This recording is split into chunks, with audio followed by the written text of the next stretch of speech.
Hi, welcome everyone to the Sketchnote Podcast. I'm Carlos Gomez, and continuing with our Ground Zero Animation Expo guests with us this week, we have an incredibly talented artist. We're going to get to know her. Her name is Vane Flores.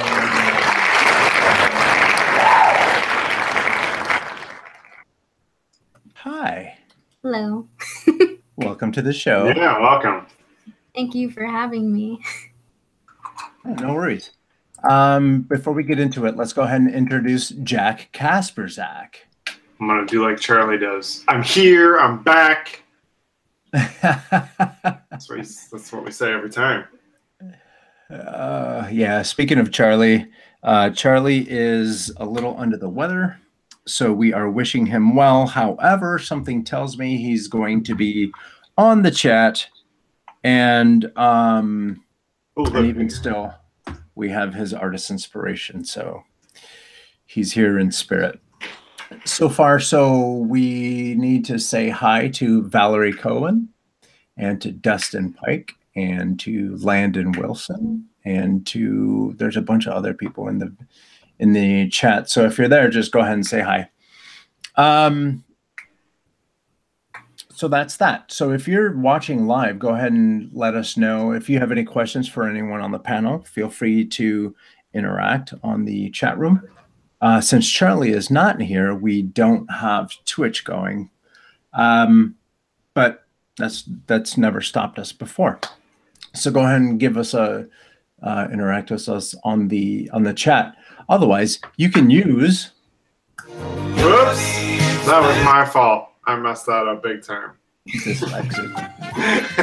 That's right, folks. We have the Sketch Zone hotline 24/7, 7 days a week.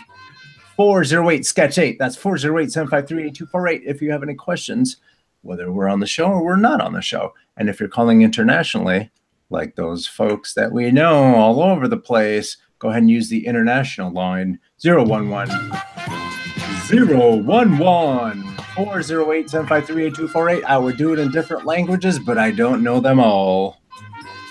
You don't know them all. I don't. All right, with that, let's go ahead and get into. Yeah. See, I'm all off today. Something happened, and I don't know. Let's go up to the canvas here and let's get started. I believe every day's a good day with your paint. Something's off today. I'm telling you, it's because Charlie's not here. Yeah, Charlie's our security blanket. So last week we had a raccoon softball player tiptoeing. So let's see what the nation did. Let's take a look at. That's Landon. Let's take a look at Emily's doodles. I love the shapes. Yeah, her characters are so good. I like the motion lines there. A little softball. She snuck the softball in there. So good job, Emily. We have the one and only Shiloh. Oh, his kid sneaking out. I see what's going on. Let's see there. Rusty. Rusty's got some weird stuff in his backpack. See? Rusty, damn it. Do your homework. Slingshot and a voodoo doll and a rolled up something or other. Have you noticed in the past few weeks, Shiloh has kicked it up a notch? Like, I don't know if he's doing like YouTube tutorials or what, but Shiloh, holy crap. Like his environments, he's been working on environments. I think maybe Charlie said something. But yeah, yet again, wonderful. Always good, always good. Let's take a look. We got probably tired of our compliments. I can't wait for him to do something that just totally bombs, and people are like, no, that's horrible.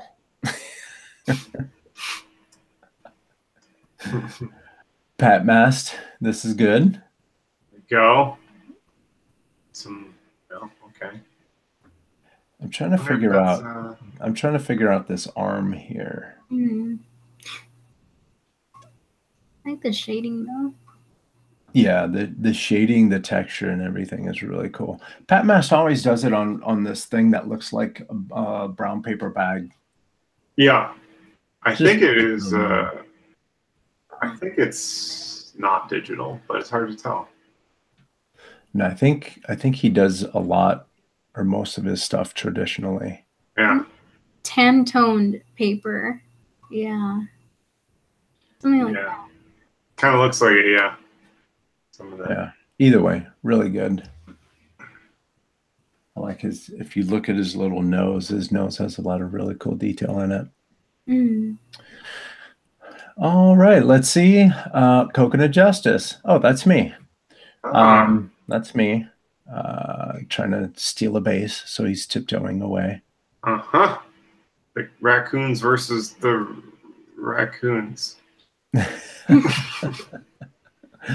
So the uniforms are, this is a Cubs uniform because I'm from Chicago, and this is the San Francisco uniform because I live close to San Francisco. He got his tail chopped off. Oh yeah, that's true. I wonder if I had a tail in the scribbles. I don't remember. Maybe he's a badger. He's a honey badger, and honey badgers, don't care. I like this one by Landon. He's yeah, I'm trying to. Landon, did you? Is this the iPad? You got your iPad drawings happening? He doesn't have any tags. But yeah, he's on. Sneaking in the shadow. Oh, thanks, Dustin. Dustin liked mine. Yeah, Landon, let us know. Is this your phone? Is this your iPad? Let's take a look. Oh, I know this guy. Quickie. Casper Zach. Put out a quickie one. Oh, nice. Landon just said his iPad. Nice. Putting it to work. Let me see. Oh yeah, that's true. You know what it is, Landon? First, my guy was up to bat. He made it on base. The guy who was on defense lost his tail. But then the other side of the inning, my guy that's wearing orange is actually on base. And that's why he doesn't have a tail. Because he worked his tail off. Nothing? Wow. No. All right, Landon. I'm gonna give a silent room sound effect. Just the breeze blowing by.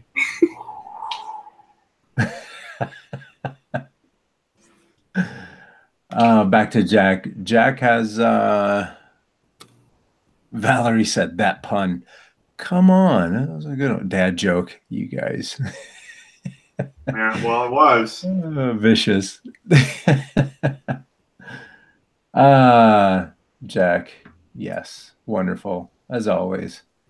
Was this just your ink pen, or was this like a little bit of There's pencil in wash? There. No, it's pencil and ink. Nice. Hey, Shiloh. We just got done kissing ripping up to yours apart.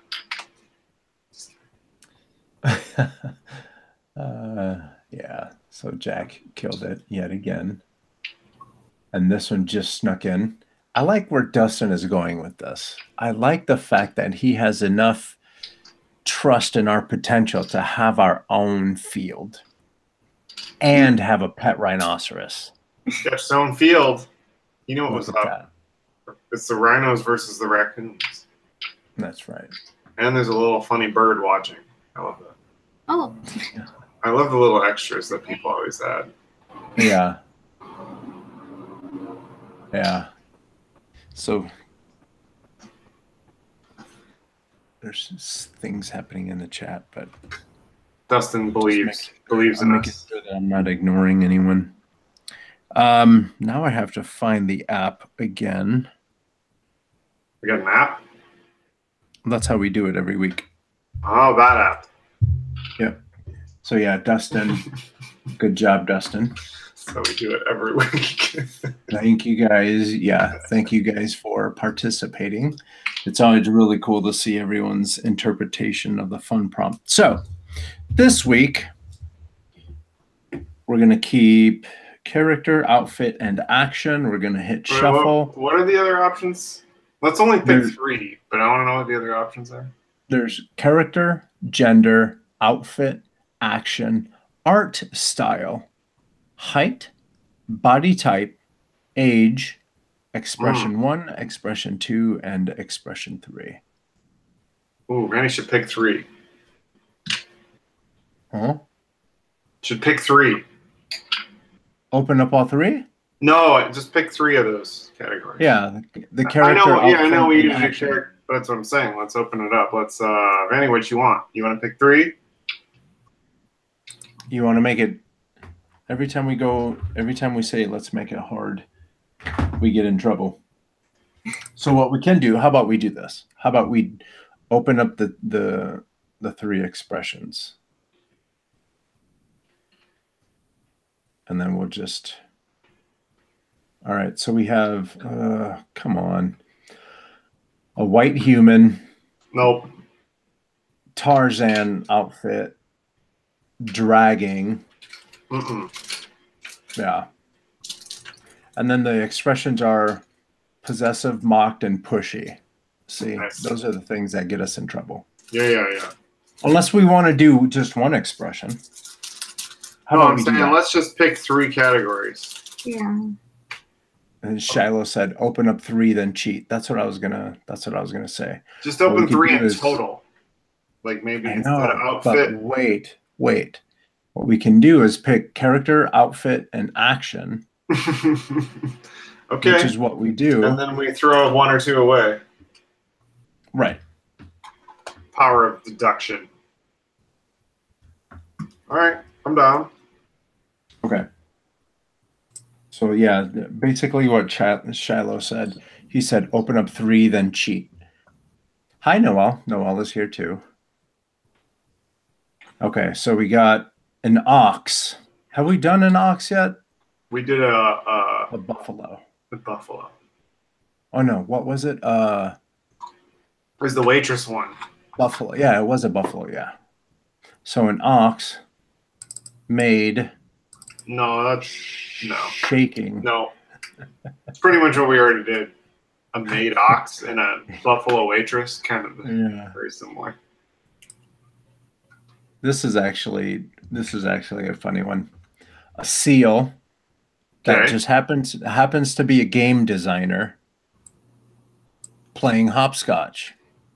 Oh, good match. Seal. And then the expressions are benevolent. Weird. No. Terrible. No. And alarmed. Nope. Yeah. So that's it. We're gonna do a seal game designer playing hopscotch. It's kind of weird. Makes sense. How about that one? You don't know about that one? I'm not loving it. Okay. Shoot. You didn't say nothing but a word. Getting picky this week. How about a demon waitress lifting? Lifting? Okay. A demon waitress. Well, we already did waitress. Can you shuffle just that one? No. Demon wait. Can you just get a new one for that? Demon waitress. Okay. All right. So hang on to that. Oh, sorry. No, how about a demon waitress rock climbing? Okay.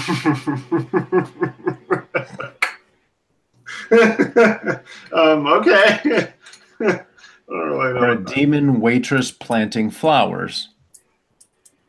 Okay. I'm good with that. A demon waitress planting flowers? Yeah. That's what we're doing. Okay. So there you go. A demon waitress planting flowers.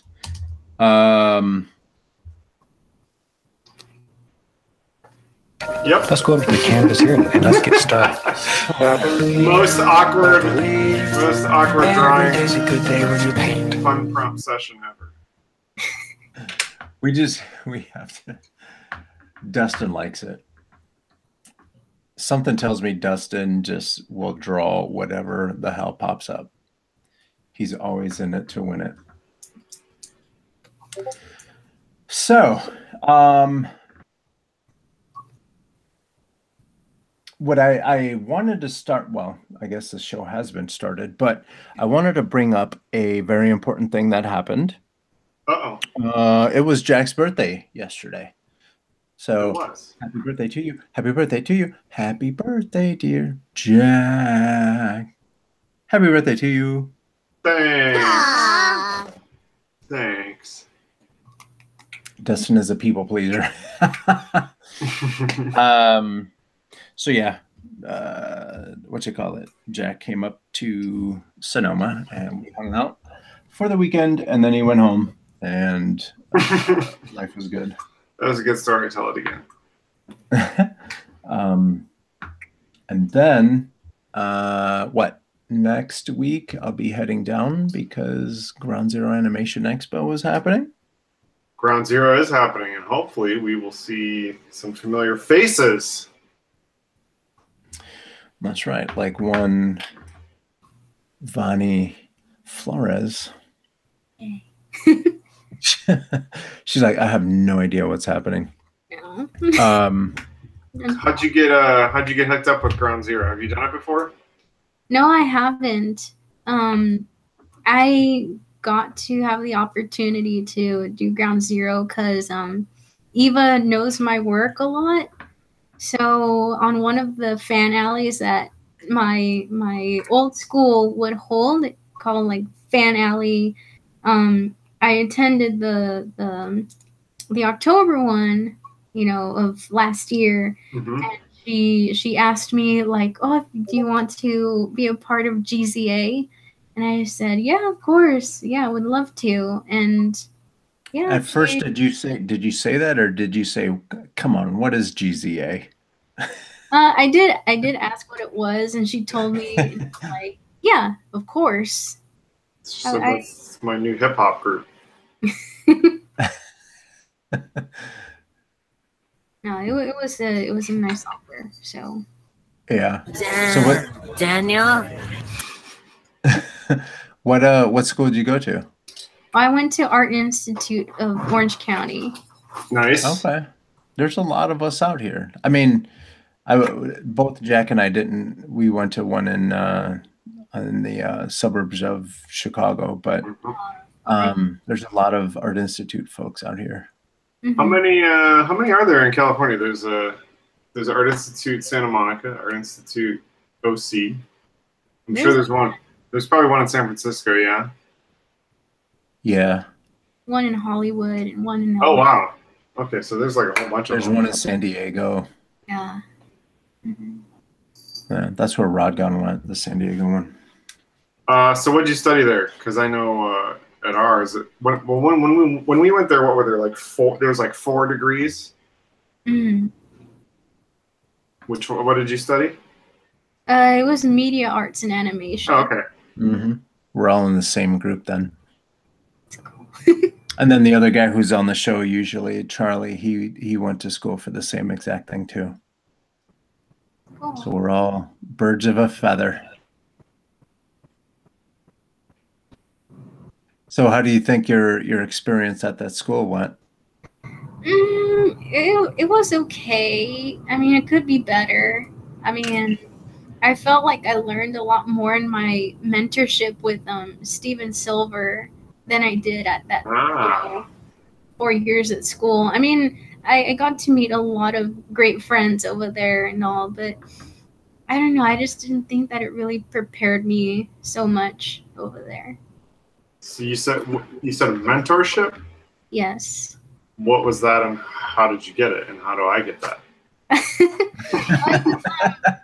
With Steven Silver, I just applied through his site because, like, I guess every semester he calls it, he does mentorships, and he would choose 6 people to be his students. And I applied, and I didn't think much of it. Like, oh, I just put myself out there. And then he chose me and 5 other students to be a part of the mentorship. And it was really fun. I learned a whole lot from that mentorship. It was great. I really recommend it. you know. So is it like a structured class, or does he like meet with you one-on-one and tailor it to you? Yeah, it's a one-on-one class. I mean, there, you know, 5 other people, you know, alongside you and everything. So it gets a bit tightly knit because you can, you know, talk with the other students. You know, what's the assignment? You know, that whole high school thing. Like, do you remember what the assignment was? What to do? But yeah, we would just go to his home in Simi Valley. We would have to commute there somehow, and he would teach us from what was the time again? It was like last year when I had it. It was from 7 to 10, I believe.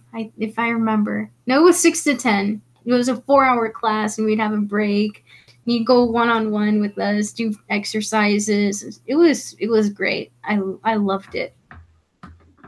So that's pretty cool. So I didn't realize you actually met him. I assumed it was going to be like the G Hangouts thing or like Skype.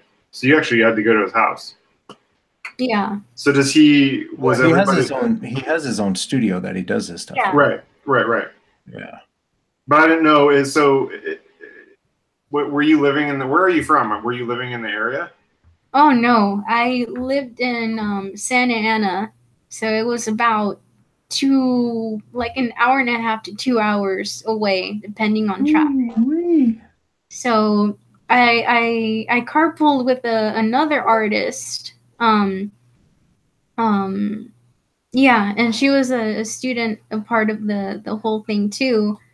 Yeah, we worked it out. I was able to go because I don't drive yet, sadly. But Oh, hang on. Let's talk about that for a second. You live in the LA area and you don't drive yet? no. I'm still working on it, but my last permit expired, so I have to try getting a new one, and then try again. But yeah. But Are you originally from the LA area? Oh no, I was from Santa Ana, so it's like Or say, yeah. a bit south, but Yeah. And then did you come up to Orange County specifically for school, or was there a different motivation that brought you to the OC?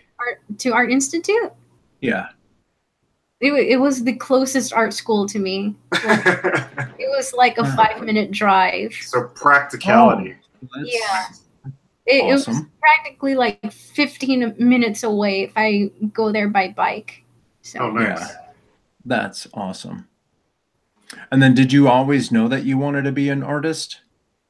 Pretty much. Ever since I was like little, you know, because I always drew when I was little, but, you know, before the 4th grade, I would think like, oh, I'm going to be an artist, but, you know, artist is a really general term. Mm-hmm. And so like after the 4th grade, I decided that I wanted to be in the animation industry. So after 4th grade, that's pretty young. Yeah. So what did something happen? Did you see a movie? Did you see did you go on a tour, or what? Yes, there's a bit of a story there. 4th grade was the year that I first saw Fantasia 2000. Aha. That is my most favorite movie of all time. That's and a good one. That movie itself just compelled me, like, yes, I want to do animation. Nice. Yeah. What's your favorite sequence in there? Firebird Suite. Okay, yeah. A good one. Good choice. Sprite one. Spring Sprite is my favorite character. Very cool. Valerie Cohen says Vane is going to be the next Walt Disney. Thanks, Val. So. Did you because I looked at your portfolio earlier. So let me explain to people just how brief our encounter was. I was on Facebook last night, and Carly Melder was on Facebook, and she said that, you know, she put out some work related stuff. And so I followed up with her and I said, hey, are you going to Ground Zero? Because Sketch Zone is going to have a table there. You should go. It's free to get in, blah, blah, blah. And she said, oh, Vane's going to be there. And then Vane chimed in and said, yeah, I'm going to have a table too. And then I said, well, let's get you on the show. And she said, yes. So, I mean, we always talk about being available for different opportunities. And I think that's something that we're going to find out about you, because the word opportunity continues to pop up and you continue to take advantage, which is fantastic. So anyway, all that to say, where were we before I went on that little thing? Talking about how she's going to be the next Walt Disney. Oh. Oh yeah. So I was looking at your portfolio, and you have way more 2D and drawing and more 2D stuff than you do 3D stuff. Did you do 3D at school? I know the answer, but yeah, I did, and I didn't enjoy it all that much. No. I don't have the patience for 3D, honestly. I feel like I'm talking to myself. It's kind of true. For me, it's exactly that. Like, if you're drawing, when you put down a line, there's a line. In 3D, you put down a line, you have to render, and sometimes it takes 3 hours. Yeah. But sometimes you put down a line and there's a seg fault error.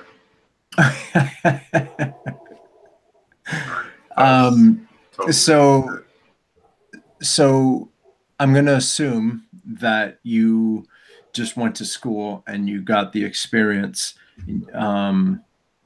but you always had 2D. You always had the intentions to be a 2D artist.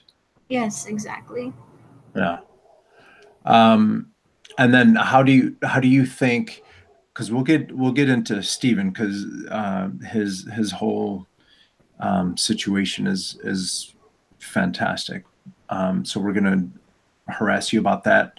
But how do you think going to AI helped you in your 2D?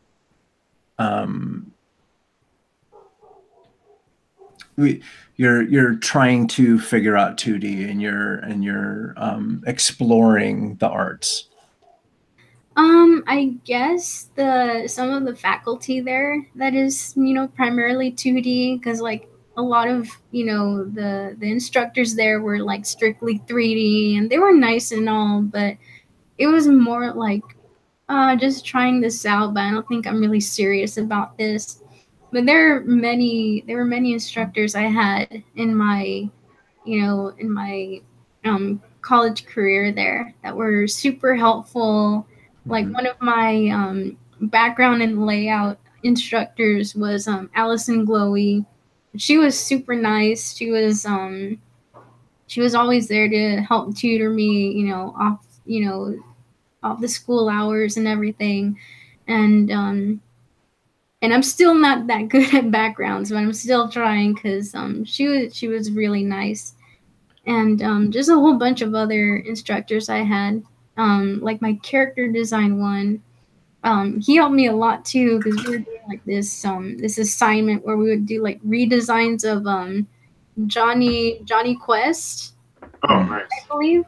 And I did like my gender bent style on it, like just everyone, you know, gender bent and everything. And that was fun, and he really liked my work a lot. So I guess it's just having a lot of the help from the instructors there that were mostly 2D oriented. You know, it wasn't much of the 3D stuff, because I was more like, oh, there's that thing, but I want to do this more, you know. Jack is a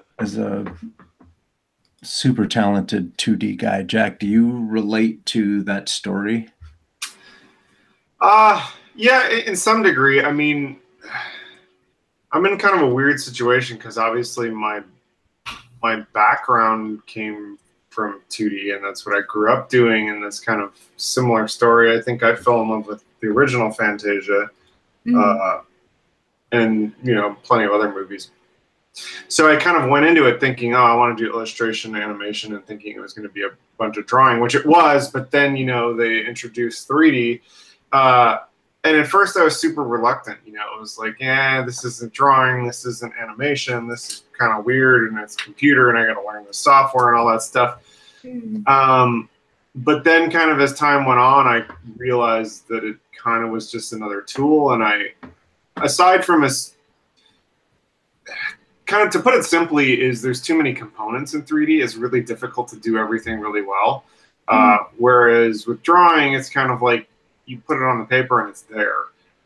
So the thing I kind of always struggled with 3D was that I'm a great animator and pretty good at some other aspects of 3D, but like I don't model and stuff like that. So in order to create a 3D character, 3D animation, like I'm missing quite a few key components. However, I work professionally in 3D, so obviously it's stuck and it works well, but I think my first love is, and probably always will be, 2D drawing. This is a conversation that we always have, whether or not it's on the show. I mean, we could be sitting around at a bar or a coffee shop, and we always wonder, does it make you a better 3D person if you know how to draw in 2D? Vane, do you have an opinion on that? Over me? I mean, I guess it helps a lot, especially if you know cartooning and all that. But I don't think there's really a standard. If you can do 3D stuff without drawing, that's great. And if you do draw and do 3D, that's great too. I mean, I don't know. That's just how I feel, because I feel like there are a lot of 3D people that don't draw, but they're still good. Yeah. I think it's one of those things that knowing another skill just in general expands your other skills. Like if you're a 2D artist but you happen to know sculpture, like I think that's going to inform the other one, and they will each inform each other. It kind of just gets you to think in a little bit of a different headspace. I think as much as I love 2D and I live for 2D and I am always fascinated, and obviously I'm trying to advance my 2D skills, by doing another skill, it does change the way you think about 2D, and in some ways it kind of can expand your 2D skills. So I think just in general, knowing more than one skill always has a nice feedback loop. But you're totally right. I think there's a load of people who are just born with a 3D mind, whether it's sculpture or digital 3D.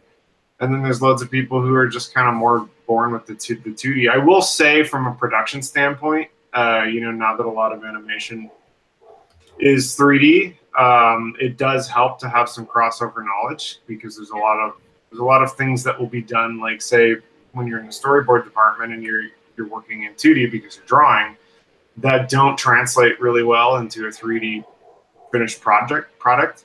So having even if you're not a good 3D artist, or vice versa, if you're 3D and you're not a good 2D artist, having at least a working knowledge of it is very helpful practically, in the production. But in terms of creativity, that's I think that kind of goes back to what we were saying earlier. So Val says, I prefer drawing 2D too.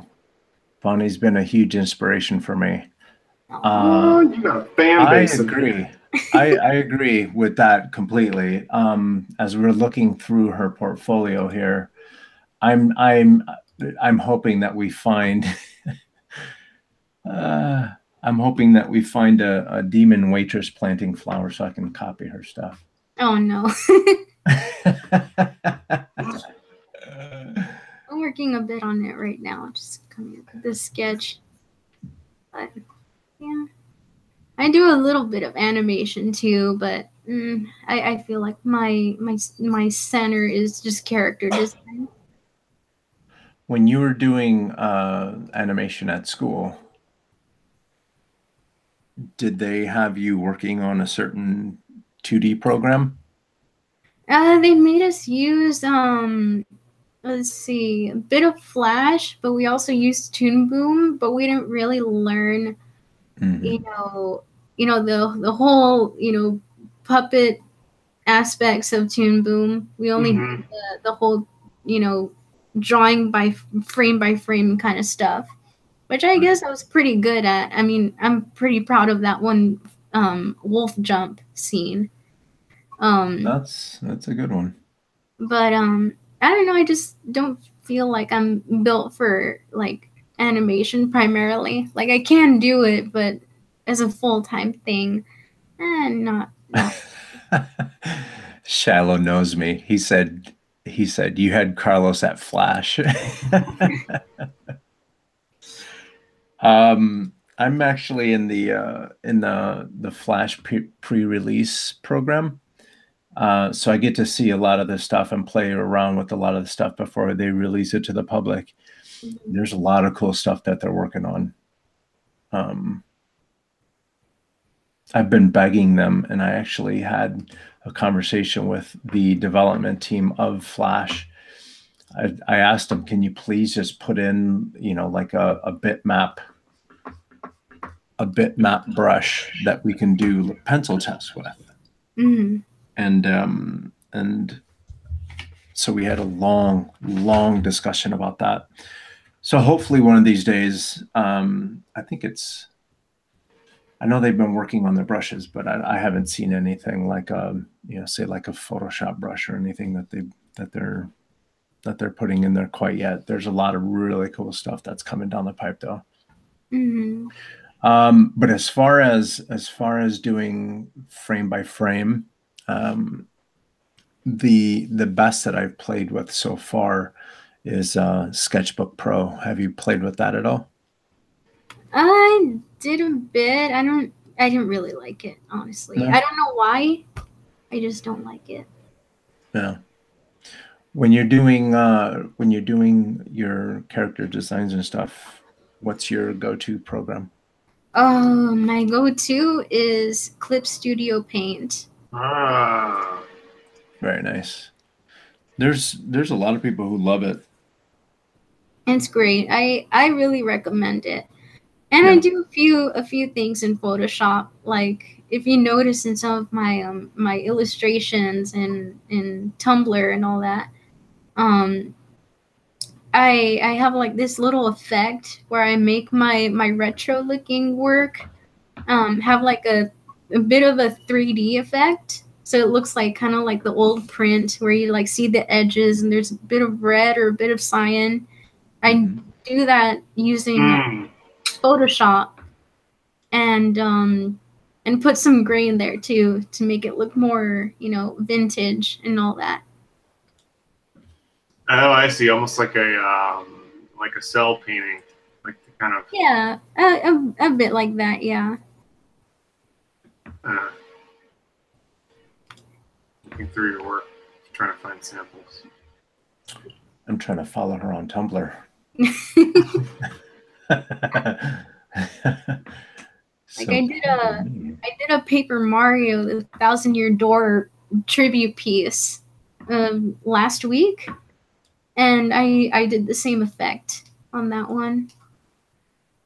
Is there a piece on your portfolio that we can look at real quick? That has that effect? Not in my portfolio because it's more of an illustration, and my portfolio has mainly my character design stuff. Okay. But let me see. Let me look through my. Oh, I see it. I see the Paper Mario. Got it. Yeah. Interesting. Tumblr. You go to Miss Jazz DeFunk on Instagram. Yes. I'm Miss Jazz DeFunk everywhere. Like if it's a social media site, my handle there's gotta be Miss Jazz DeFunk. How did that come about? I was in high school, and well, let's see, the funk part.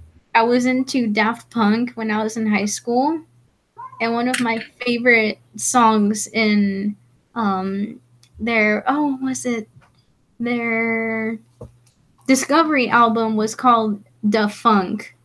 Mm-hmm. And so I don't know what my mind was thinking back then, but I just thought like, oh, I'm gonna make my, because it was an opportunity to change my username in DeviantArt, as it used to be JoJo Lover 123, and I had that username because at the time Horton Hears the Who came out and everyone was into that JoJo character, and I was one of the fangirls, but I want to forget that. And so anyway, it was an opportunity to change my username. So the last name, came from the Daft Punk song "Da Funk," and Jazz. My whole pseudonym of Jazz or Jazzy came from the fact that when before I was born, my mom's side of the family, they wanted to name me after a flower because last name Flores. And my grandpa suggested, like, oh, what about Jasmine or Rose or all these flower names? But my dad wanted me to be named Vanessa, And so I keep badgering them. He could have given me Jasmine as a middle name, so I could have like a cool little nickname. So it's like a fake quirky name, I guess. But there's a bit of the story there. That's cool. Yeah, like Val says, she's had plenty of regrettable usernames. I'm trying to think of some of mine. I think I was Shy Guy from because I was from Chicago, so I was CHI Guy. But everyone for some reason thought I was flirting with them, so I stopped using that. I was Big Head Boy for a long time too, and then people are like, yeah, you do have a big head, so I stopped using that. Jack, you ever have any regrettable?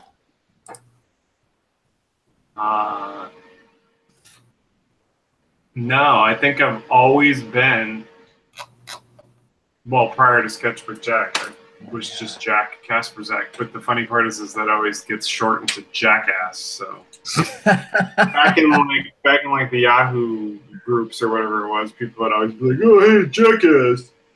Yeah, you're the first to come up with that. So here's that that technique that we're talking about earlier. Yeah, if you look close on the edges, there's a bit of like on the left side, there's like a cyan color edges, and on the right side is more of a red. So it gives it that bit of a vintage look, which I like. I really like putting that.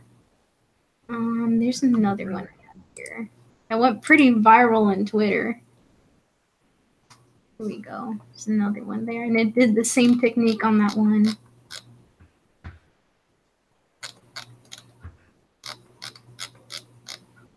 That's really cool.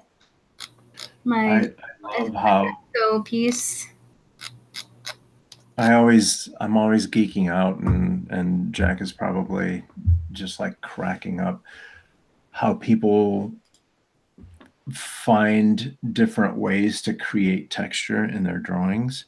It fascinates me. Why am I cracking up? You're probably tired of hearing me say that. Oh. Yeah, that's really cool. Isn't it funny how we use computers to create perfection, and then we work our butts off to make it look not perfect? Does that make sense? Yeah. Mm-hmm. It's pretty funny. Anyway, yeah, that's fantastic work. Thank you. So then you left, or you graduated from AI, and what was it that had you looking for more? And more meaning we're taking the path up to Stephen Silver School? What was it that you're just like, I need more information, I need more education? I guess that like I felt, well, like I said, I felt like I wasn't really prepared much after graduating from that school, because like, oh, I'm applying to all these studios, you know, after graduating and, you know, not getting much luck. And then I saw, you know, this opportunity to apply to this mentorship, and I thought, why not? You know, it's not like going to school again, which I don't think I would have the time and money to go back to school again. But I thought it would help a lot, because it's like mentorship. So it's going to be a one-on-one thing, and it's with, you know, the great Stephen Silver. So I just thought like, oh, just apply, and I don't think I'd get chosen, but whatever. And then I got an email from him, and he's like, oh, I chose you to be a part of it. Like, you wanna be a part of the class? And I'm like, yes, of course. And yeah, I mean, just anything that gives me like more stuff to learn, you know, because I always feel like I have to learn something. My work from like when I graduated looks so much different than how it looks now, and I'm pretty sure it'll be the same thing, you know, 5 years from now, you know. Yeah, I think that's really important to keep in mind, is you don't ever want to, I guess, let your skills get stale, and you don't ever want to, kind of like Jack was talking about earlier, the more skills you have, the more employable you are, and it always keeps you moving forward.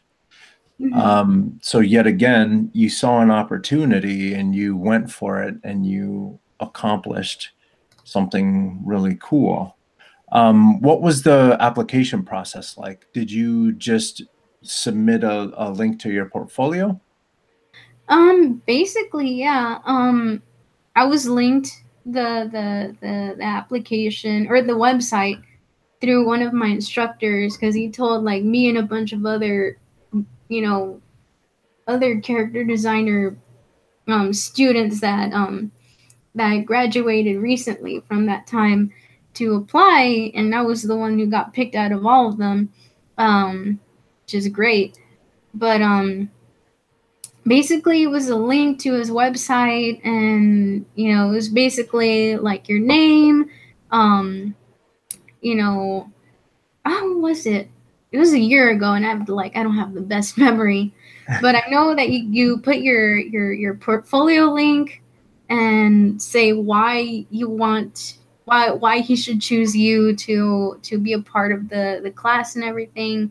And it was a really simple application. It was, you know, not too much in it. It's like, yeah, it was super simple.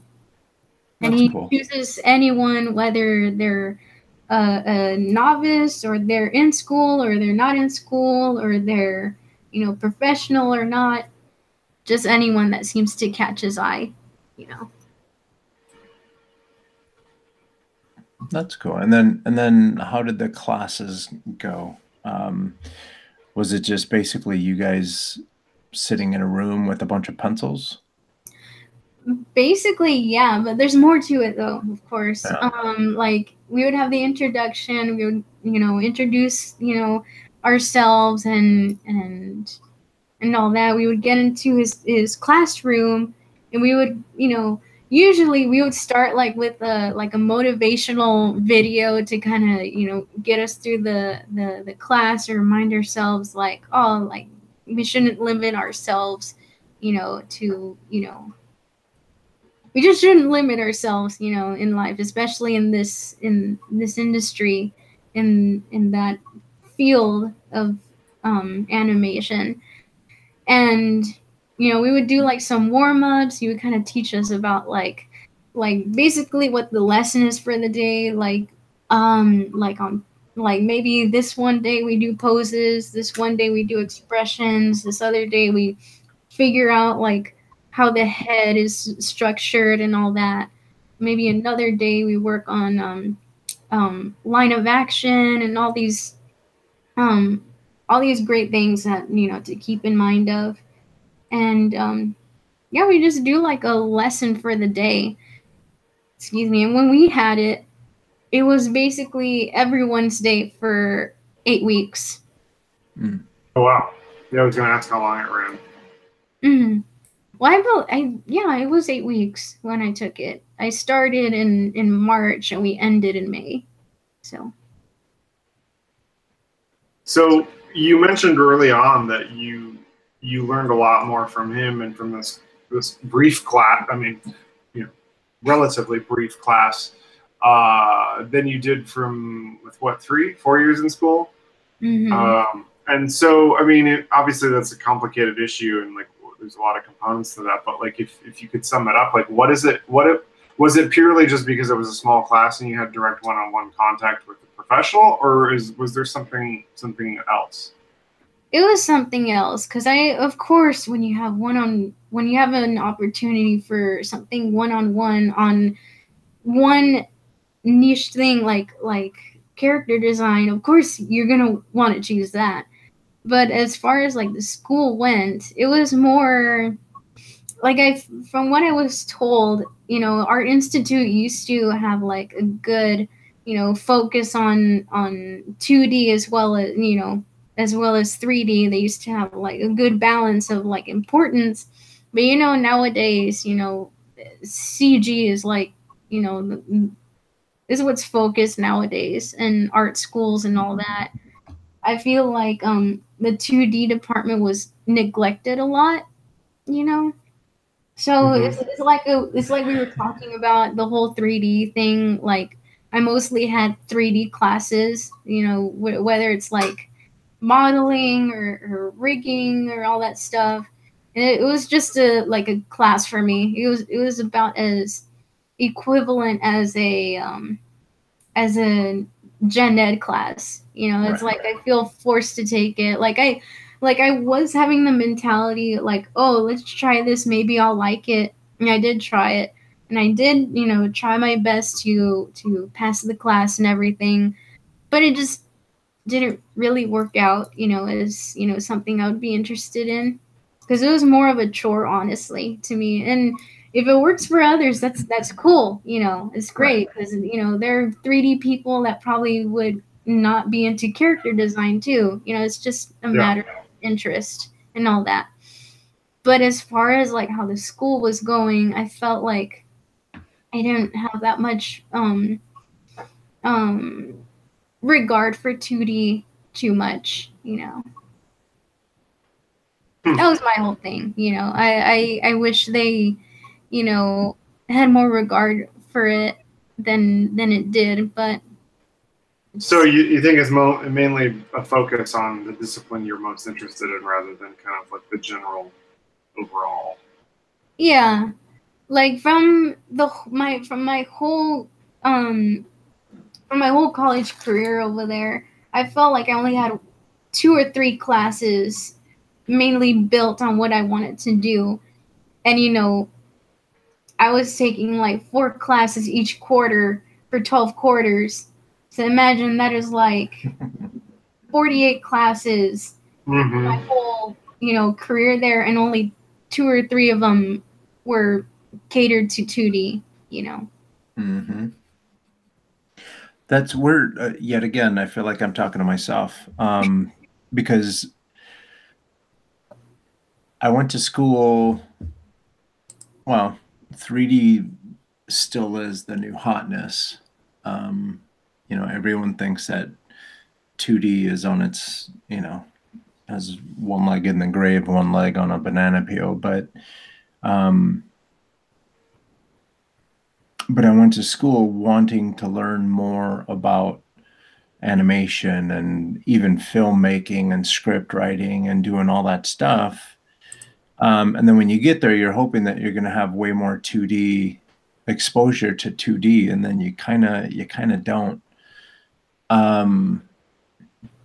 And it definitely does make your education a little longer when you're doing things and you're just you know, you're just doing the homework to get it done, and you're passing the grades or you're passing the classes just to get it done. And deep down, you know that you want something different, but you're there now, and it wouldn't really make sense. I mean, if you look at it this way, going to AI gives you a lot of exposure to a lot of people who think the same way and want a lot of similar things out of their life. And it's probably through some of those conversations that you learned about Steven Silver and some of the classes that he had available. So it's not altogether a complete waste of time, but I hear you when you're like, man, if it could, like, if there was a blend of the two. Well, actually, it sounds like you got exactly what you wanted out of Steven Silver's class. So I was going to say if there was a blend of the two, but no, I mean, you got it exactly what you wanted out of Steven Silver. Yeah, it was the perfect class to me. Yeah, it's amazing. I would recommend it, honestly. Do you watch his Monday morning art talks? No, I haven't. I'm not Girl. really like a podcast listener or stuff. I really should though. It would help. I'll probably start watching them, but yeah, I need to catch up on that. I don't know what they're only about 15-20 minutes on YouTube, and they're very very informational. There's sometimes that he gets really passionate about what it is that he's trying to get to, but still it's still so much valuable information that he has available. A lot of his stories are really interesting, really fun to have someone who's been through the battle and has come out and is willing to share his experiences and stuff like that. It's just it's really cool. It's going to be fun to see him at Ground Zero. Yeah, he's a really sweet guy. He's amazing. Yeah, I get that from him too. He's been on the show, and he's just super passionate about what he does, and now, you know, the older you get in your life, you realize that your career turns into, from you doing it, you turn into more of a coach, and it's just really cool to see him pick up that part of his career, and now he's actually getting folks like you prepared for bigger, better things. Yeah. I thought I heard a noise coming from Jack. Sorry about that. Noise. You're probably just shifting in your chair or something. But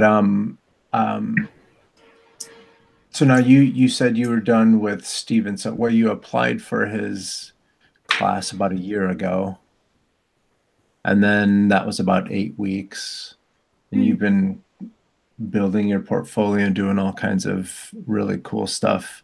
Have you been able to apply some of the skills that you've gained through your education in the real world, or like the working world?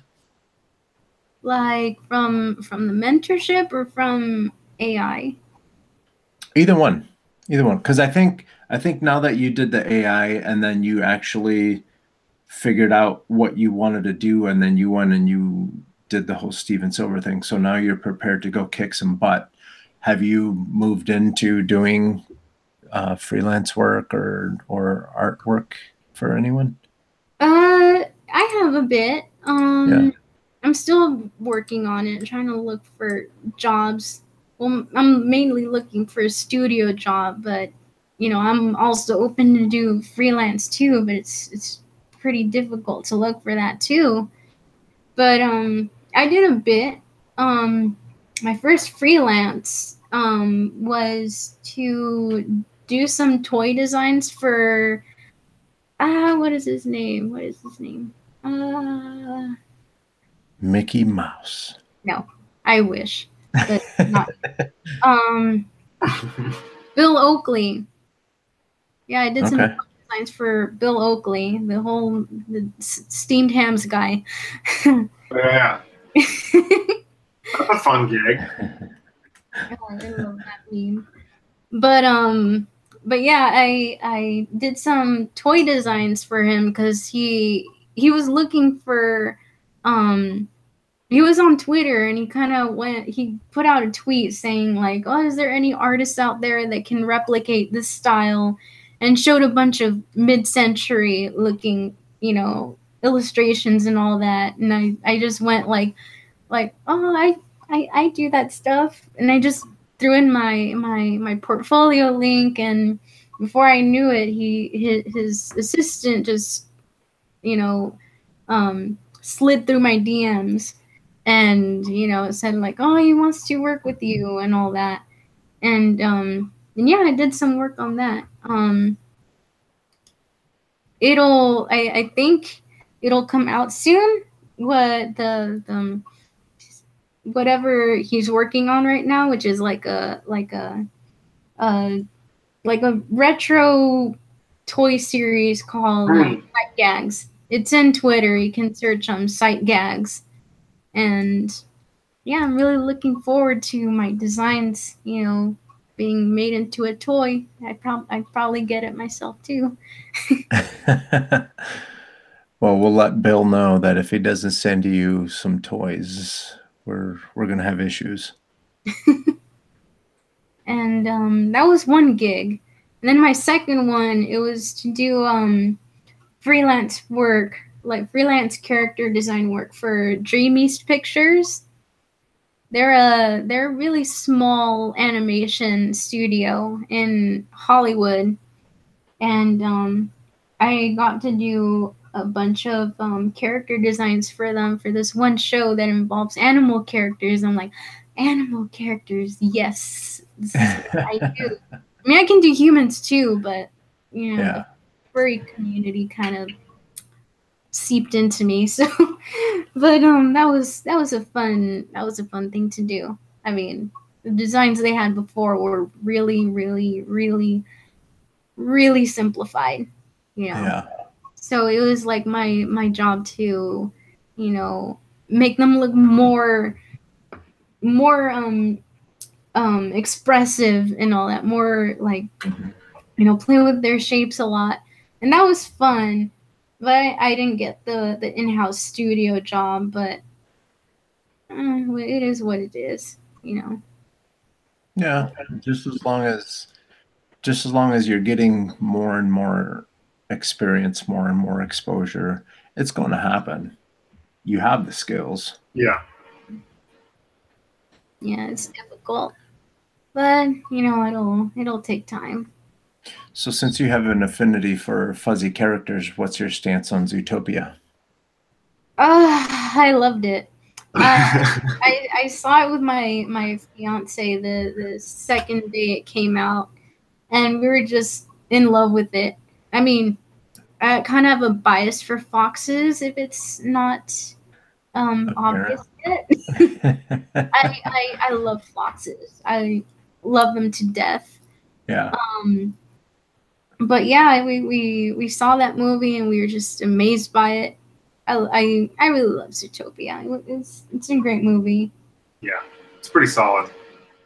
Really good.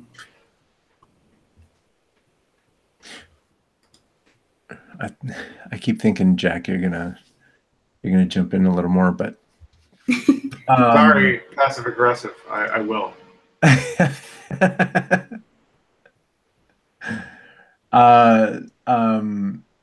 So long-term goals for you. So first you want to get into a studio setting somewhere.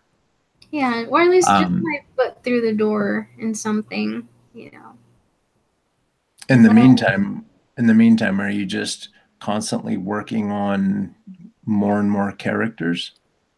Oh, of course. There's this project my fiance and I want to work on together called Cosmic Kits, it's with my, you know, you see my icon in all my social media is like a cute little face. That's my main character, and you see her in my portfolio too. She's that turquoise fox. It involves her and this another fox character named Monochrome. He's more based on my fiance because they're both supposed to be kind of loosely based on us. And it's a project that we want to make into a series someday down the road. We're working on polishing the story right now, but I don't want to say much because I don't want anyone stealing it. So we're that passionate about it. We're that what is the word? I'm so bad with words. We're so ambitious about it. It's ambitious, and it's basically a retro futuristic, you know, story of like, you know, these two characters kind of, you know, living it up, you know, just having adventures in the galaxy and everything. So it's basically space furries. Space furries. Nice. A good show title. Basically space furries. Yeah, let's just cross out cosmic kits and just call it space furries instead, I guess. You might be surprised. You might have a pretty large following with that. Maybe. What does your fiance do? Oh, he wants to be a writer for animation. Oh. So he wants to do like screenwriting, script writing. He's a storyteller. At first he wanted to do 3D modeling work, but his stuff isn't really up to par for that kind of setting, especially in the industry. So he just decided like, yeah, he wants to be a writer. Yeah. And I think that's going great for him. He's fantastic. He has a Tumblr too, and he puts a lot of his writing up on there. Like me, he has one username everywhere, and his is John the Hillbilly. John the Hillbilly. Yes. John. Oh, Jon. Jon. John the Hillbilly. Yes. We'll add his links to the show notes too, just so people can see that there's a dynamic duo out here doing things and getting things done. Yes, of course. And you how got cool like is that? I was going to say, you got the built-in duo. Yeah.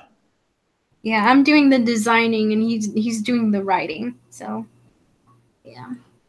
And how's that dynamic work out? Does he give you like creative input and you give him feedback too? Or is it just kind of like, this is the line, you stay on your side? Oh, no, we share ideas all the time. I mean, that is how it's all going to work anyway, you know, because, you know, if you do the second thing, how is it going to work out, you know? Because we changed the story a couple times, but sometimes we get that one moment, that one, you know, that one moment where it's like, oh my gosh, and like we just want to like share our idea to the other, and it's like, why don't we do this, and this, and we like kind of work it out together, like, oh, this is, you know, adding in more things to the story, you know, maybe taking some out because like, oh, what is that doing there? Let's take that out and put this instead. It's always, you know, teamwork. You know, it's what you're gonna have to have in the industry, like in the studio presence and all that. And I feel like we cooperate really well on that because it's like we like bouncing ideas to each other, and you know, maybe some work, maybe some don't, but yeah. It's all fun. And I think it's really cool. And I think it's really cool that you guys can motivate each other to to continue to work on things together, Mhm. and eventually it'll pay off for both of you. Yeah, exactly. I think that's really. What were you going to ask, Jack? I was going to ask, you talked a little bit about like how you work through the creative process. Is he visual at all, or is it mostly like he's the writer, but he's not really all that visual, to be honest. so when you get to like the visual phase, and you say you guys share ideas, is it something where like once he sees something you've designed, then there's all the input and there's kind of the ideas start flowing again? Or is it something up front? You can be like, oh, I'm visualizing a character like that. Or is it more you come up with, I got an idea for a character like this, and then he sort of writes a story? Well, it's more of like, man, that's an interesting question. I guess it's a bit of both, because sometimes we just get an idea, like we get inspired by a movie or show or something, or how we get inspired a lot of the time. We get inspired by classical music, and maybe we just think of like certain scenes in our heads with with our idea, with our show idea and everything. And a lot of the time, the Planets by Gustav Holst is like one of our primary inspirations for like what we want out of the score. And my fiance is a composer too. He does great music, and we plan for him to do the music for it too. And yeah, a lot of the times we just listen to film scores or classical music, and we kind of visualize in our heads like, oh, what scenes. I think everyone does it, like where you kind of listen to music and you just think of like a scene in your head, and you're like, yes, this has to happen, you know. And that's how we go about things. It's mostly music that kind of, inspires us, So your approach to creating, whether he's creating a script or you're creating characters and environments, the approach is kind of the same. Yeah, I guess, yeah. I mean, we're both, we both get inspired by music a lot, especially when it comes to like orchestral music, whether it be like film score or classical. We just love that stuff. And I mean, I'm not really all that musical myself. I can only sing, but I don't know how to play any kind of instrument. I can try, but I can only go so far as to novice. But since he's the more musical one, I guess he gets more inspired in that aspect, because he knows a lot about musical theory and all that stuff. And he does great score work too. I believe he has a band camp somewhere. He shares a lot of his work in his Twitter too, which is same username, just like how I work.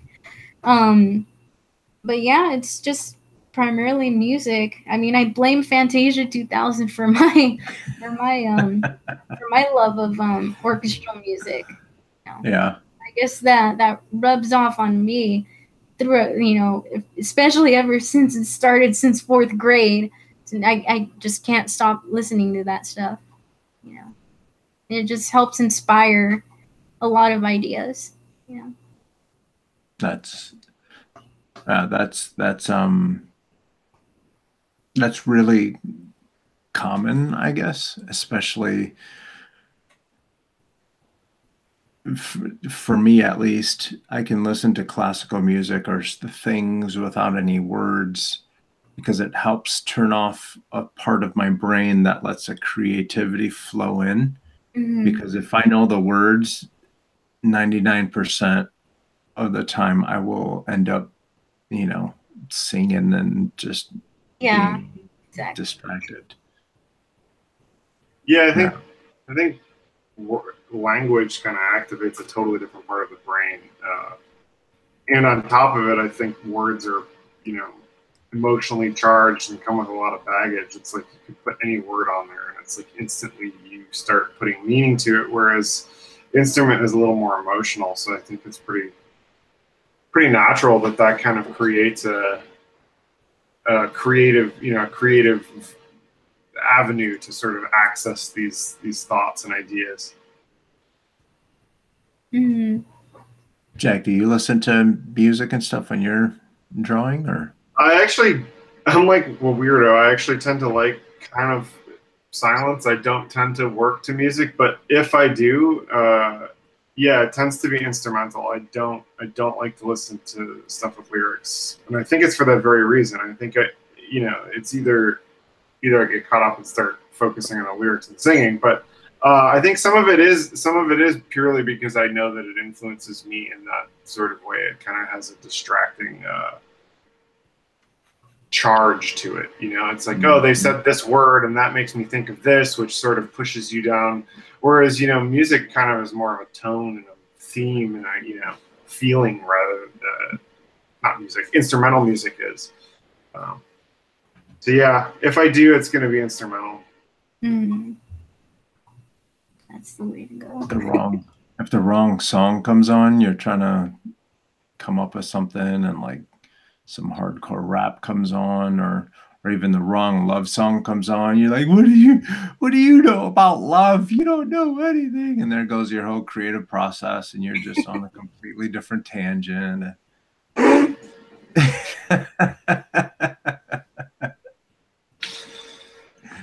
It does happen. This is why I don't do it. Yeah. Ellie says, I love Cosmic Kits.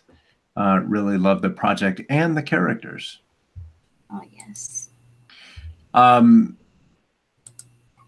technology makes it easy for you to be able to continue to create things and to be able to, I mean, I'm looking forward to you getting some of your characters together and actually moving them, and then having John come in and drop some music on that. And that's going to be exciting to see.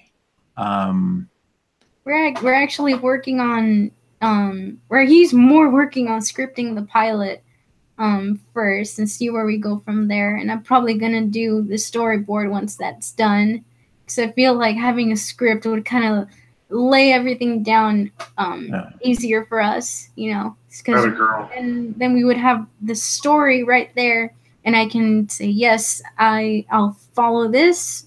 It'll be simpler for me to do that. But yeah, we're pretty much working together on the story for it, but he's primarily doing the writing himself. Nice. So then let's talk about Ground Zero. Mm-hmm. You know, you met Eva. She's fantastic. I haven't met her face to face, so I'm excited to do that here in just a little over a week. It's Thursday now. So as far as Ground Zero goes, what you said that you have a table there? Mm-hmm. And what kind of stuff can people expect to see at your table? I have a few original watercolor pieces I'll be selling there. I have prints, and I'm ordering a bunch of new ones right now. And the Paper Mario one I showed you is one of them that is going to be coming, and I'm really looking forward to selling those, and a few buttons as well. And I'm thinking whether or not I'll do commissions, you know, traditional commissions, but I need money, so I probably will do it anyway. But yeah, but like I'm also willing to, like, you know, chat with, you know, professionals and even smaller artists too, because that's been one of my, you know, goals, especially as I get more and more followers, is that I like to be you know, approachable and conversational with smaller artists, because, you know, I've always wished that I could have, you know, conversed with, you know, professionals, you know, when I was younger and everything. And I like to give others that opportunity, you know, through social media and everything. And I really look forward to when I get to meet some of those fans in real life and everything. So Yeah, I mean, a little bit like what Steven Silver did for you. You know, yeah, it's, exactly. it's about, at the end of the day, you know, it is a little bit about giving back, and I think it's a good thing to realize and reflect upon your own past about all the folks that helped you out, and kind of hopefully do that to the next generation of artists. Yeah. And Steven Silver is going to be there too. Yeah, I know. So he's I going to saw have a table. him. I think he's doing one or two sessions too. Mhm. I saw him. Last time I saw him, it was was it CTNX? But he wasn't there. Of course, we all know he's against CTN. We just met him at this one restaurant right across the street from where CTN was, and he was John Deveras invited me and my fiance to come meet over there at that one restaurant across the street. And of course, I'm sure he invited Steven too. And that was the last time I got to see him. And you know, we kind of like caught up with things and all that. And yeah, I can't wait to meet up with him again and see how things are going. And yeah. What kind of things are you hoping to get out of, besides hopefully making a little money on the side? But what kind of things are you hoping to get out of Ground Zero? I guess meeting new friends over there, maybe networking a little bit and getting to know a few of the other vendors, or just anyone that's there walking around too, that are, you know, trying to get into or are in the industry. You know, because like networking is really important. And Mm-hmm. you know, speaking for myself, I, you know, not sure if every one of my followers or anyone knows this, but I have autism, so it's a bit, you know, difficult for me to socialize and all that stuff. But I do try my best to get myself out there. I'm really shy, but like once you get me talking and all that, there's no stopping me. But it's fun, you know. It's fun to network and socialize. I just have to try getting myself out of that shell, and hopefully, you know, encourage other artists with, you know, with autism, that it's like, yes, it's okay to network. You know, we're all on the same page. We're all in this together. You know, Mm-hmm. so yeah. I think that's very brave of you, even coming on this show, because I know Yeah. it's I've known people with autism, and it's a little bit more challenging, but I think, you know, everything that you've done, everything that you've said so far points to you becoming a huge success, because again, you don't turn down opportunities, and your work is just phenomenal. And when we're at Ground Zero, now you have two guys that are Team Vane, and so we will we will definitely be harassing you when you're out there. And this is one of the one of the reasons why we wanted to have so many people at the Ground Zero Animation Expo on the show, is because now you can watch the show that Eva was on, and you know Eva, and you know Steven, and those guys have been on the show, and now you've been on the show with us. So now you have even more friends. And then we just continue to build this network of friends that have connected, and we all will meet at Ground Zero, and we get to go do all kinds of fun things together, the drawings and all that stuff that Eva has planned out. It's going to be a weekend full of just geeky art stuff, and it's going to be phenomenal. It's going to be just a bunch of friends getting together to geek out on the stuff that we love to do. Mm-hmm. So yeah, so we will be there harassing you. Count on it.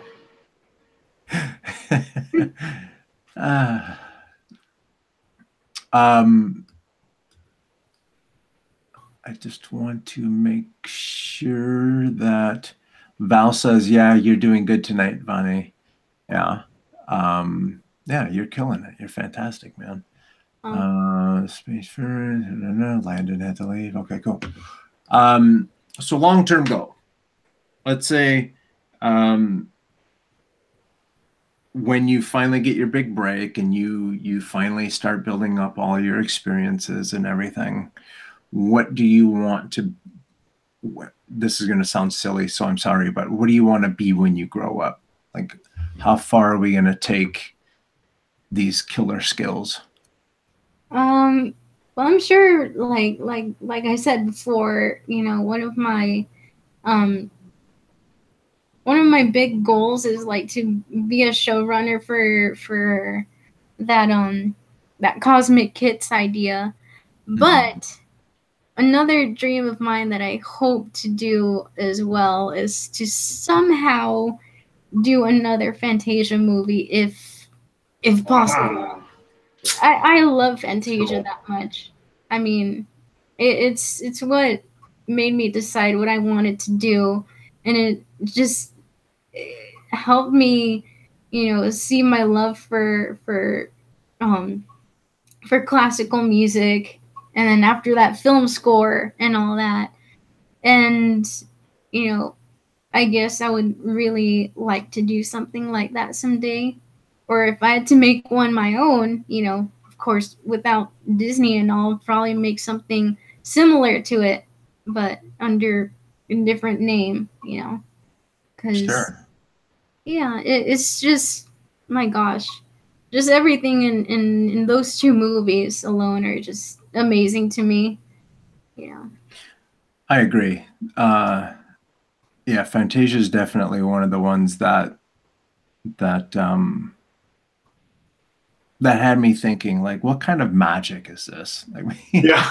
like, I mean, it's just brilliant all the way around. I mean, they got the music, and then they, you know, they obviously have the skills of the animation, but they also, you know, they did like a clever thing about sort of an analysis of what animation and music is at the same time. Yeah. It's kind of, it's yeah.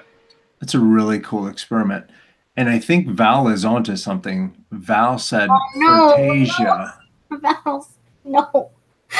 No. I'm not going that far. It's not gonna be all furries. Oh my gosh.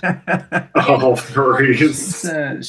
She's commanding it. Like, the market is there. She said, make it happen. Do it. The furry community is going against me now. No, I think it'd be fun. I mean, the first and second one were such ambitious projects, you know. Sure. I still feel like, you know, they're still ahead of our time, you know, even from 1940 and even with the 2001, it's like so ahead of our time. You know, I just wish more people appreciated it, because it's just phenomenal. It's just every time I see it and I see the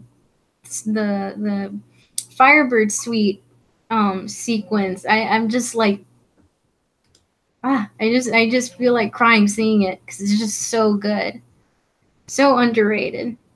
It's like I remember watching World of Color the first time I saw it in California Adventure, and they had that one sequence with the spring sprite, and I remember hearing someone in the audience saying, "Who is that?"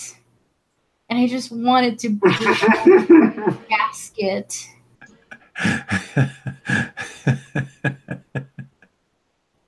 Well, it's a teaching moment. Yes. Right. So that we have to be careful Hmm. because Vane will come at you. Yes, my fiance knows how fiery I am, and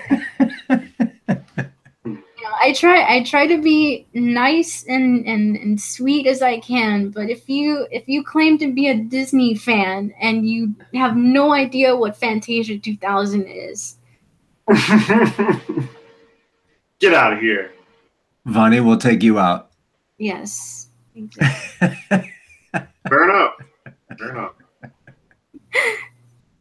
I'm just a huge fan of that film series. It's just favorite film of all time, hands down. It's just beautiful. I agree. So we are at just about an hour and a half. Do you have any questions for us? For you guys, Yeah. I'm not really sure. Like, well, I guess what do you guys do as far as like in the industry? Well, mine will be much faster, but I was a Flash developer for a long time, and now that I live up in Northern California, I started my own design company. Oh, So cool. I do design, I do animation, motion graphics, stuff like that. Awesome. I started off. I was working in Chicago at a web design place as a 2D illustrator and animator. Just kind of doing like weird Flash web stuff. And then that place went under, and I got a job offer from a place called Digital Domain, which is in, I don't know if you know it, it's in visual effects post production. Mm-hmm. So I was doing that for close to 10 years, 3D animation, previs kind of stuff on, like the Marvel style movies, like all the stuff that needs robots and monsters and stuff like that. And then I got a little tired of the visual effects world, and I now have rejoined my roots, and I'm currently at DreamWorks Television. Oh, awesome. Yeah. Yeah, buddy. Yeah. So, and then I'm trying to remember. We learned about Ground Zero. I want to say probably through Chris Wimberly. Mm-hmm. Yeah, that might be true. And then I'm trying to remember. I saw that I started looking at wanting to just go to Ground Zero. And so I was on the website and I saw that it was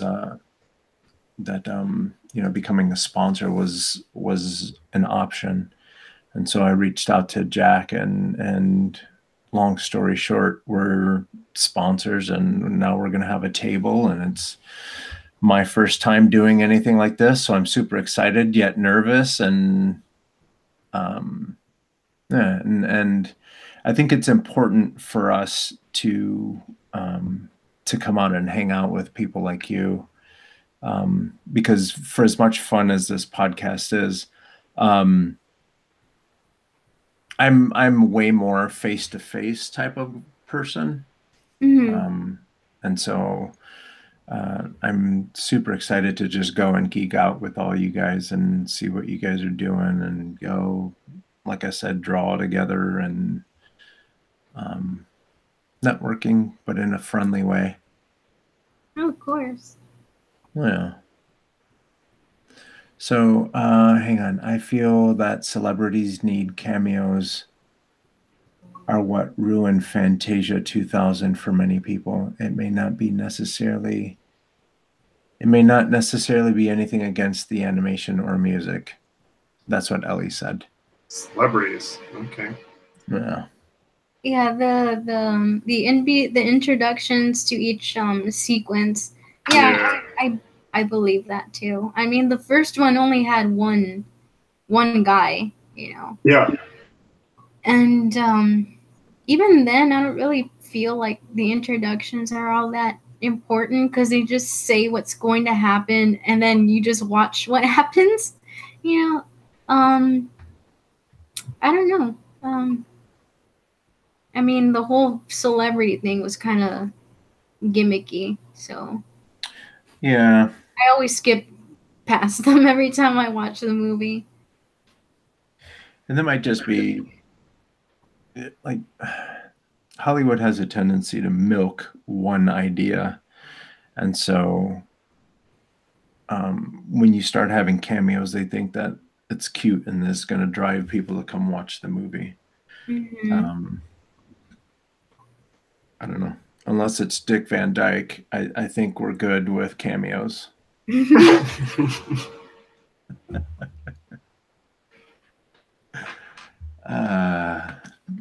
Anyway, so let's go ahead and wrap this up. So we are going to go ahead and do Artist Inspiration. You're the inspiration. You bring feeling to my life. You're the inspiration. This week, I am going to talk to you guys about. I wouldn't mind a Tim Curry cameo. Liz Murphy. I've been following Liz for a while now. And you guys know how I feel about super loose, yet very informational drawings. And she is the epitome of that. Her gestures are wonderful. The faces, the expressions, everything is just so well done. And it's a bunch of loose lines. She just throws them down. Yeah, beautiful line work and like gesture. Yeah. I'm not even sure. iPad. There you go. She's doing this as she commutes. It's just so well done. Everyone's... Yeah, the lines are just super cool. Yeah. So her Instagram is instagram.com/drawanddestroy. DRAWAND. That's a good name. Perfect for her. ESTROY. But it's not. It's draw and destroy. Draw and destroy. It's not draw and destroy. That D is shared. Yeah, the D is shared. That's a better way to say it than sitting here trying to pronounce a goofy word. And then sometimes she'll have a little tighter stuff too, but for the most part, her gestures are on point. Her colors are on point. Facial features are on point. She even has some blood splatters on there. Little sense of I don't know if that's depth of field or motion blur, but it's working. Yeah, you see that? That's what she did. Sketching, drawing, doodle, illustration, Cintiq on her Cintiq. So anyway, yeah, she's phenomenal. Phenomenal.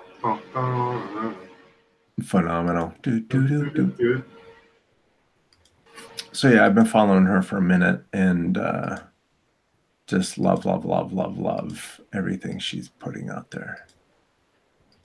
So you guys should take a look. Hong Kong Phooey, little throwback action. Laura Croft. Guiders. So yeah, take a look. Ah, really nice stuff. Draw and destroy. You do Charlie's? Shall we do Charlie's? Do Charlie's in there. Even though Charlie is not feeling well, Charlie still, since he decides he lives he's for a artists. self-proclaimed Artist Inspiration owner. Self-proclaimed artist inspirer. So this is Charlie. So we're going to take a look at, I should have, this is Ben Erd, artstation.com/BENERDT. There's some alien sculpts. Yeah. This dude, you want to talk about detail. He's got the little wrinkles in the puffy jacket, the threads of the sew of the seam, I guess is the proper way to say it. And then he shows you the mesh just to rub it in a little bit.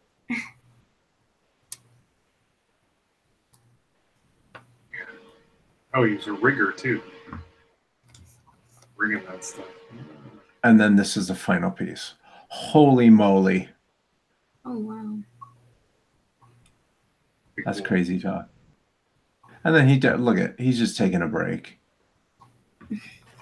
Chilling. You don't ever see in the movies, you don't ever see the big goofy monsters just like saying, you know what, my feet hurt. I've been chasing after humans all day. Did you see there's like a blog that has all the images of actors in costume, like just chilling on set? Like, is that right? It's like Gandalf looking at his iPad and like the dude in the alien outfit, like drinking coffee. That's hilarious. We'll take a look at a couple more. This one must be big time. Okay. Oh, we got some humans in here too. Human. This guy is really, really, really detailed with cloth. Holy moly. Yeah, I bet you he's using like the Marvelous Designer thing or something. Because he goes nuts, and it's like correct. It's like all stitched properly. And I mean, this tattered cape here, that's good stuff. This is the outer space nun, flying nun here. That's another good pick, Charles. You are consistent, if nothing else. If nothing else.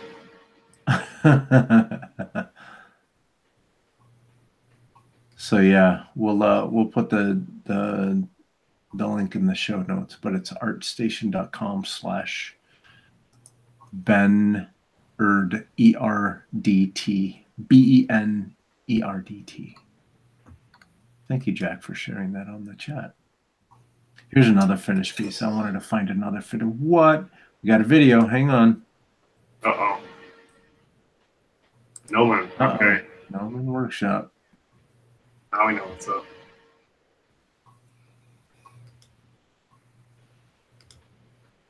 Oh, he's just from concept. Okay. Yeah.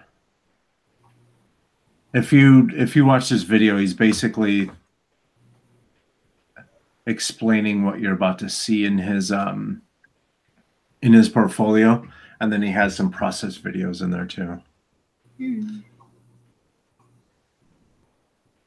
That's pretty cool. Good job, Ben. So yeah, you take a couple things, you push and pull some points, and then this is what happens.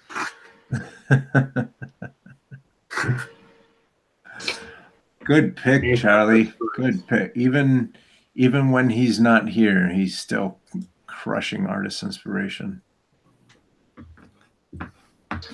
All right. Let's get this going.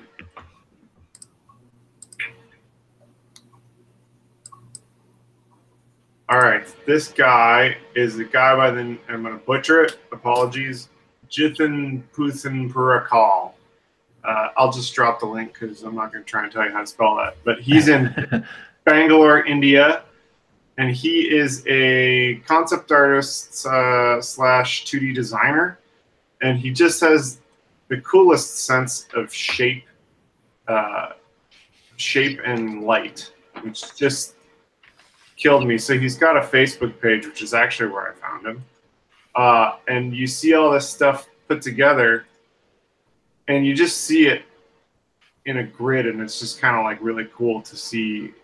I actually find it more fascinating to see them grouped together than individually. I don't know why, but there's something cool about when they're all grouped.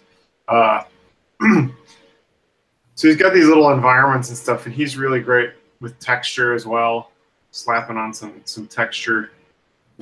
But he'll just take these like weird little shapes and just kind of chop them up, and it's almost like impressionism, or like one of these. And he goes really loose with some of the stuff, really gestural, really impressionistic, but it works. So, like, look at the wave splashes. They're just like brushed. It's almost like Bob Ross, man. It's like the little stroke with the little texture at the end. It's like, and it just feels. With the waterfall, same deal.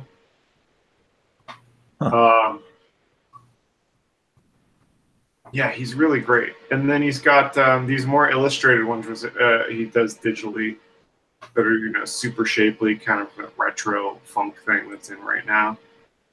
The angles that he takes. Yeah, he takes like really interesting perspectives on the scene.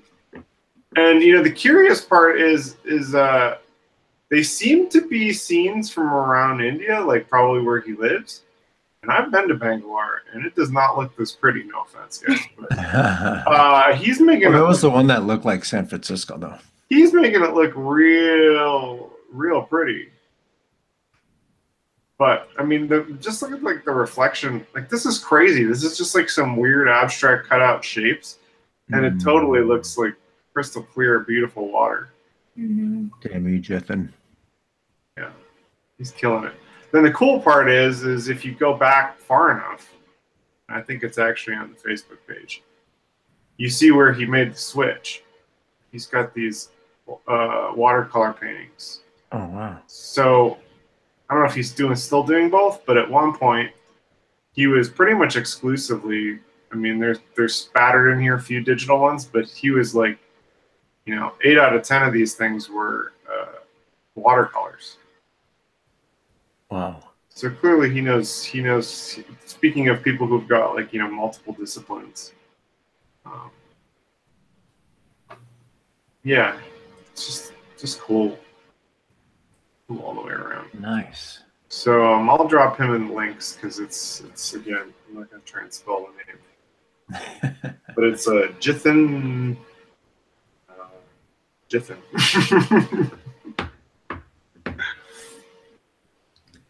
I'm going to follow him on Behance. Puthan Purakal.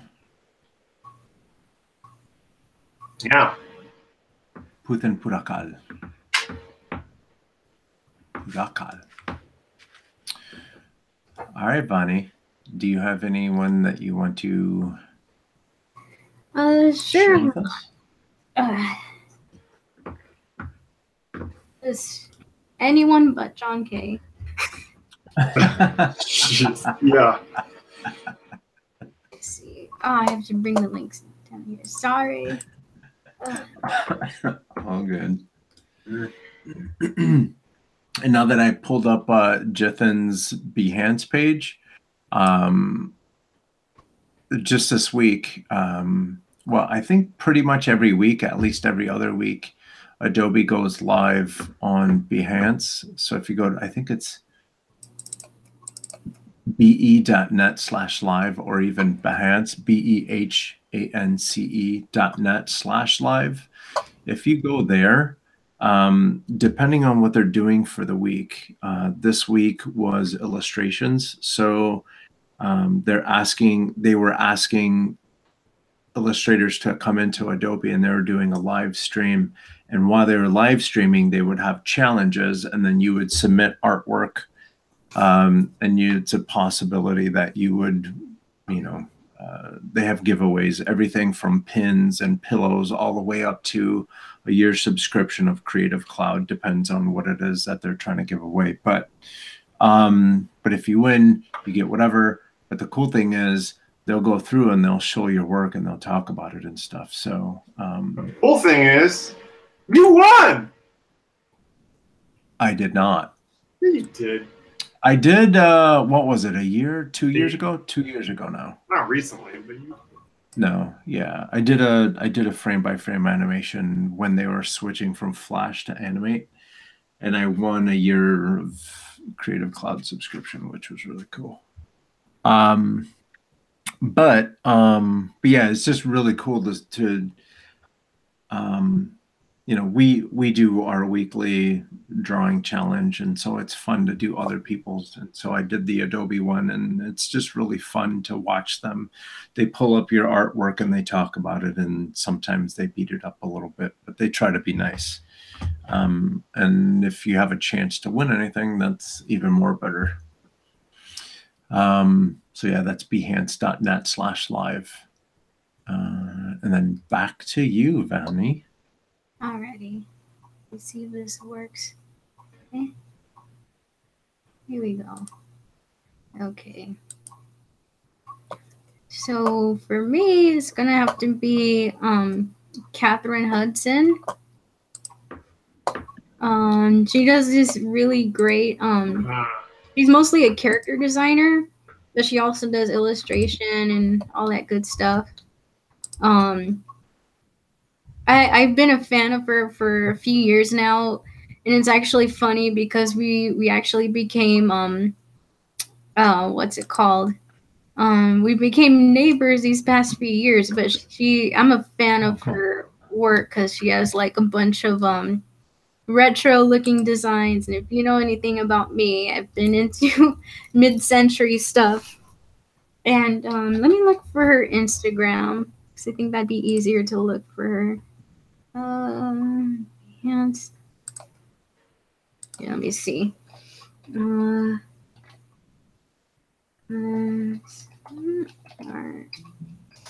Gotta be this one.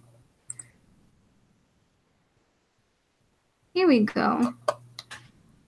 And she's actually, this is a preview, she's actually gonna be in a Gallery Nucleus this Saturday for an Incredibles 2 show. So, and I've already seen her piece because I like going to visit her at her apartment a lot, but she has really great stuff. And this painting is really good to look at too. And she's just amazing, you know, just in general. So yes, I love her work a lot. Just anything that is like retro, you know, mid-century style looking, I'm just gonna eat it up. And then I saw her work and I was like in love with it, and then became her neighbor years later, and I'm like, oh my gosh. Just accidentally became the neighbor?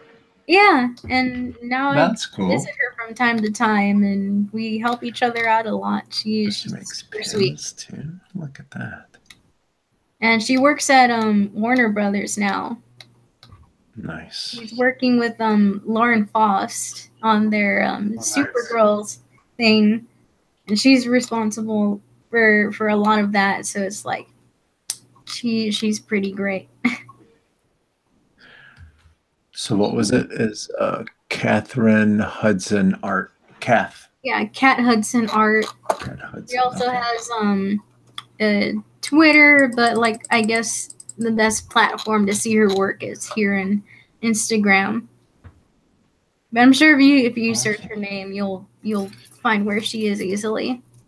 Yeah. Yeah, I just.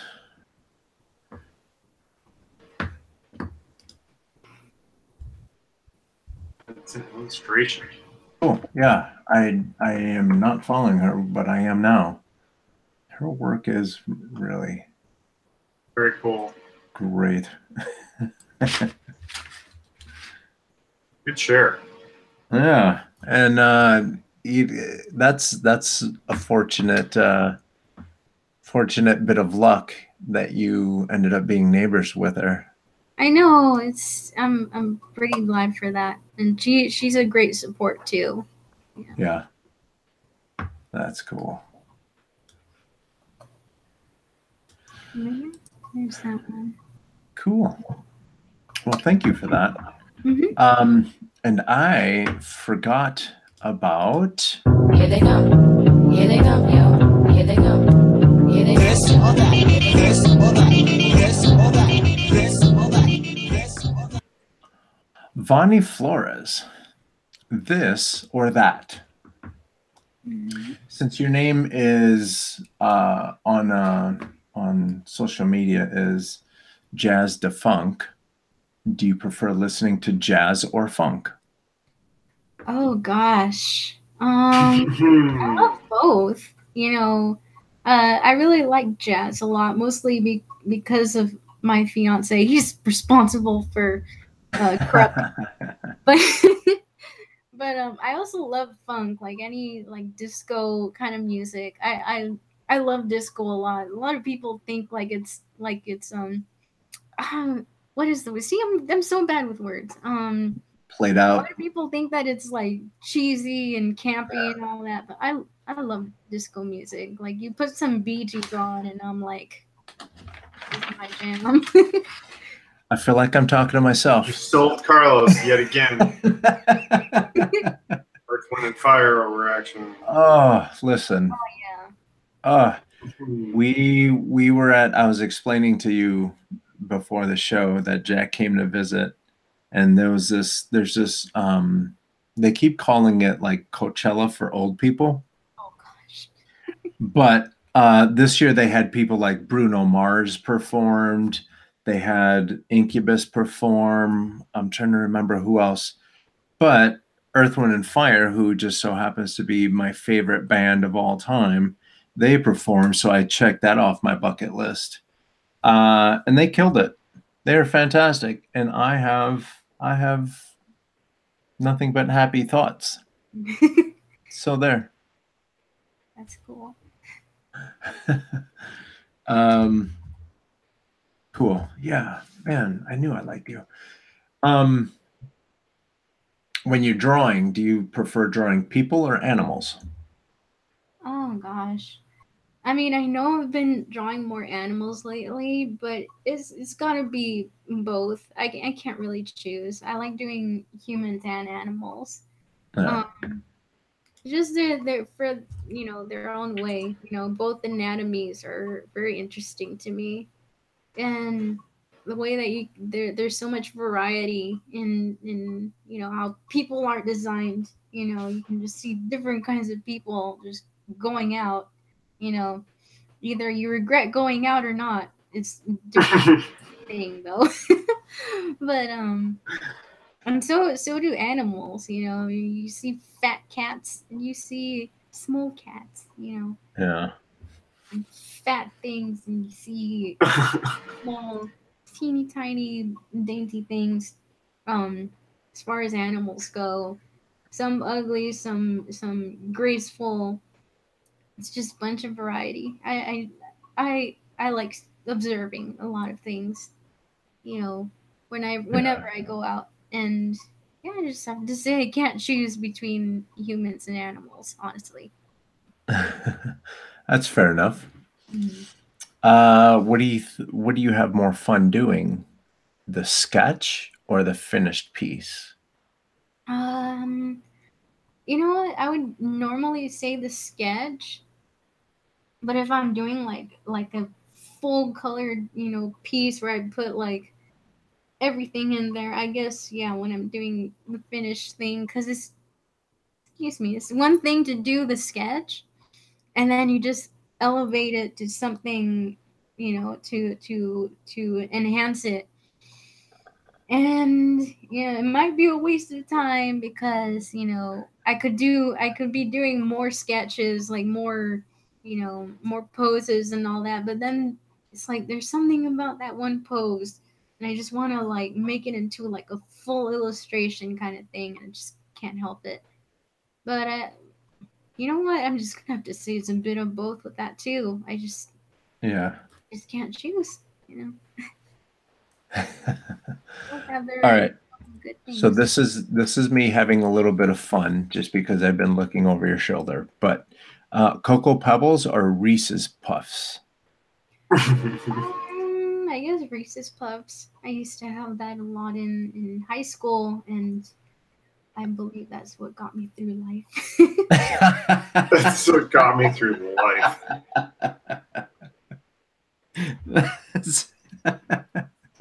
That's wonderful.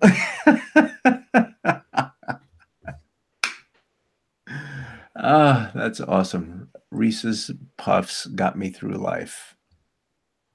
So